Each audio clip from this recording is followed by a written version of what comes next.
আমার বাবাকে যারা এমন করছে আমি তাদের বিচার চাই, ফাঁসি চাই।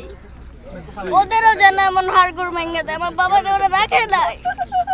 সরকার বা প্রশাসন যদি আমার দিকটা একটু না দেখে, তাহলে আমি আমার ছোটো বোনদের নিয়ে, মাকে নিয়ে মনে করেন রাস্তায় বসতে হবে।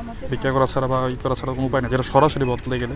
আমার স্বামী দেশপ্রেমিক ছিল, দেশকে খুব ভালোবাসতো, ফ্যামিলির থেকে বেশি সময় আমার স্বামী দেশকে দিত। আমি এই সুষ্ঠু বিচারটা চাই আমার স্বামীর। মুহূর্তের মধ্যে, স্বপ্নের মধ্যে আমার স্বামী সবচেয়ে বড় কষ্ট হচ্ছে ফ্যামিলি, মানে এই দুঃখটা তো সবচেয়ে বড় বেদনাদায়ক তো ফ্যামিলির, ঠিক আছে। আর র্যাব 7 তো অবশ্যই আছে, বাট তার ফ্যামিলির যে বড় বেদনাদায়ক। ওনার দুটো মেয়ে আছে, একটা ছেলে আছে, ওনার ওয়াইফ আছে। ওনারা থাকতো ঢাকা পিলখানার এখানে ওদের বাসা, আর ওদের গ্রামের বাড়ি হচ্ছে কুমিল্লা ক্যান্টনমেন্টের পাশে অলিপুর গ্রাম।